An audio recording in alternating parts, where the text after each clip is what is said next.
সুরের ঘরে সুর গাড়িতে টিয়ারি চুরি করানোর লেখা আমার গাড়ির আশেপাশে গুড়গুড় করতেছিলি।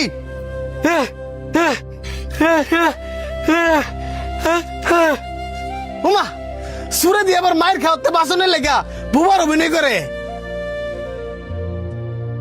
তোর গাড়ির টাকা চুরি করছে কিনা তুই আগে আর চেক করস না? ঠিক কইছস।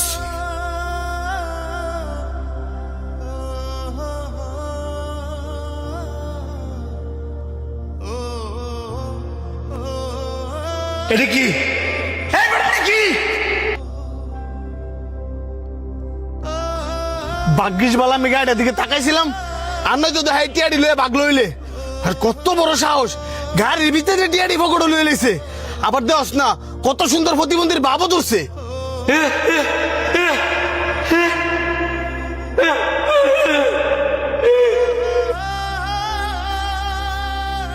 দেখছস দেখছস এই সুরের অভিনয়ের মধ্যে ধরা পড়ছে। হ্যাঁ একবার কি নিছি আর একবার কি নিছি না। ক ক কত টিয়াগুলা কেন চুরি করছস? ক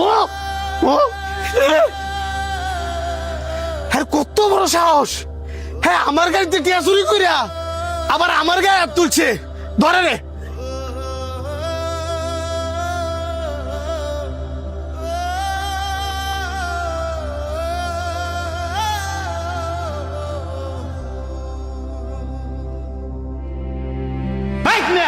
কেউ কি না জানে মারা উচিত? না জানি মারছি মানে সুরের হয়ে সাফাই গাইতে নেছেন। এই মেয়ে আপনি না জানেন না যে কি করছে? আমি সবই জানি। হ্যাঁ কোনো টেয়া চুরি করছে না, উল্টা হ্যাঁ আপনার টেরা সেভ করছে।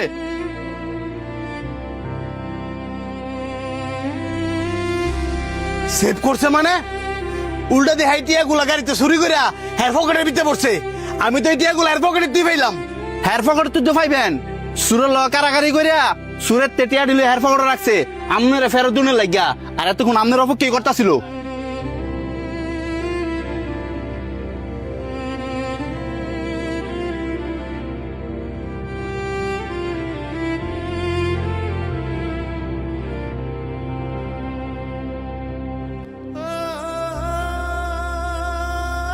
তুমি কি সত্যি বোবা?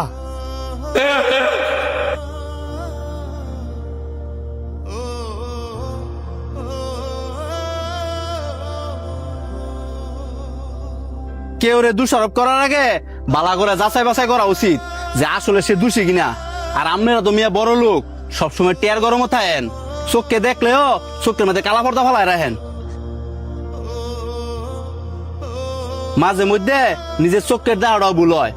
এই যে লোকটা না জানি না মারছেন, আপনার টিয়া তো আপনি ঠিকই ফেরত পাইছেন, কিন্তু মারছেন যে এই মাইটটা আপনি ফেরত নিতে পারবেন? এই যে লোকটা একজন বাক প্রতিবন্ধী, আপনারা দুজন যে ওনারা মারছেন, এই লোকে যদি আপনাদের মাফ না করে, আপনারা জানেন স্বয়ং আল্লাহ আপনাদের মাফ করতো না?